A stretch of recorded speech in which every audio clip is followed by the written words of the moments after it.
All right, y'all, today we're gonna do a motorcycle review on a 2024 Road Glide. It's an all new design, new bike.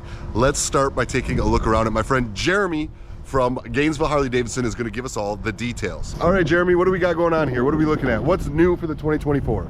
For 2024, there's no more special standard, any of that. Everything is just Road Glide, Street Glide. They all come with the 117 motor in them. The new upgraded Skyline display. It's the biggest screen available on a touring bike. On the Road Glide, they've upgraded changed the bars. Your risers are right out front now, so it's a lot easier to adjust. Showa suspension. It's 3 more inches of travel in the rear. They've re-engineered the fairing. Obviously, I think the most noticeable thing is the headlight.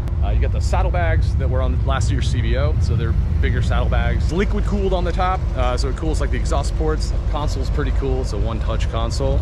These actually go down, so if you've got to open the compartment while you're riding, you're gonna worry about your stuff blowing out. They all have ride modes. The Road Glide and Street Glide come with Sport, Street, Rain, and then one customizable mode. Everything's different. I mean, to me, it's the biggest thing Harley's done in a while as far as, you know, kind of changing the game with these bikes. Also, I noticed they got some new grips here. These actually feel like good grips right from the factory. I actually dig them. They don't make me feel like I need to replace them right away. All the buttons feel really substantial and well manufactured. They don't feel cheap or chintzy, which is often a thing you find on motorcycles. These all feel exactly like you'd expect from Harley Davidson. I do love the fact that these risers are so easily accessible. Now you can get yourself a Kraus setup or any other type of T-bar setup that you want, and you're not having to cut and modify all this bell housing and stuff, which is what you've had to do in the past. Looks like the vents are adjustable to give you more air or less air. I really like that. And there's a good vent here too, a blocker that blocks the wind, which probably affects a lot with the buffeting. Those are really nice. Sometimes you find those missing on the old bikes. So these ones seem to be even a little bit bigger. Pretty much your standard floorboards and shifter knobs that I've been used to on all the touring bikes from the factory of the past. Sometimes just the fit and the feel of these different little things can make a big difference. They can feel cheap or they can feel well made, and that there feels very well made. That's adjustable. I'm gonna give myself as much adjustment as I can because we are in Florida and it is beautiful outside. Okay, we can also see that the seat is redesigned and new. The seat itself feels pretty cozy. Gives me a little lower back support. I really like that. Yeah, the seat feels good so far. Let's see how it rides.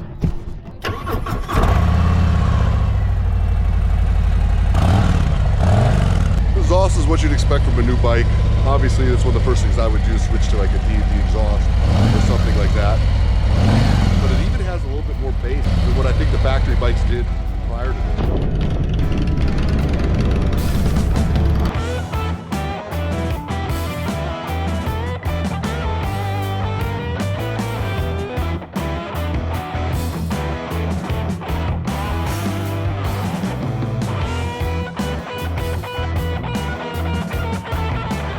This really is an all-new motorcycle.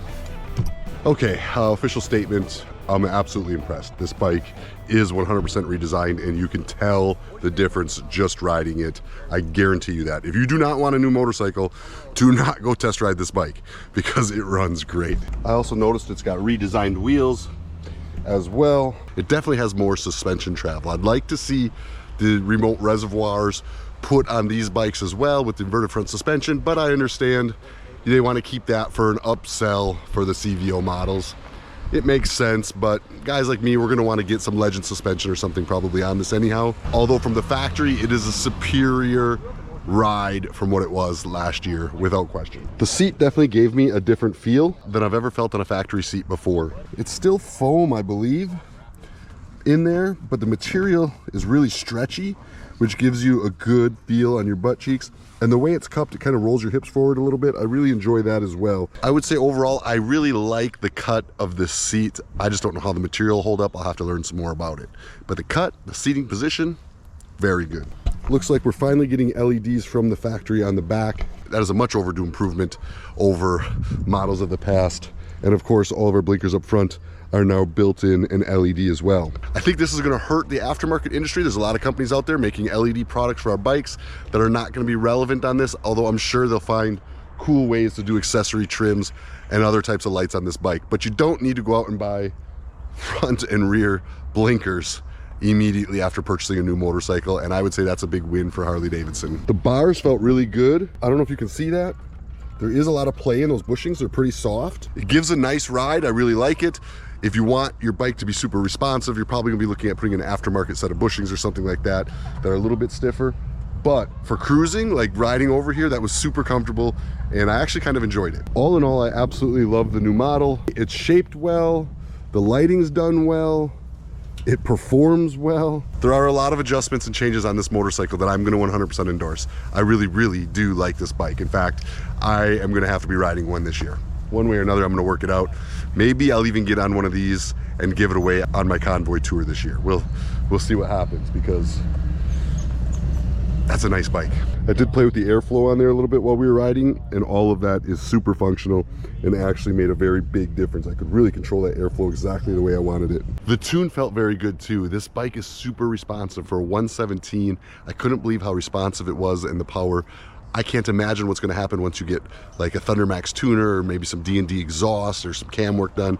This bike is going to be an absolute monster. And I'm going to touch on this one more time. This may not seem like a big deal to someone who doesn't ride a lot, but when you spend a lot of time on your bike, little things like the quality of these blinkers and the quality of these hand controls are really a big deal to me, because this is something I'm touching and feeling every day.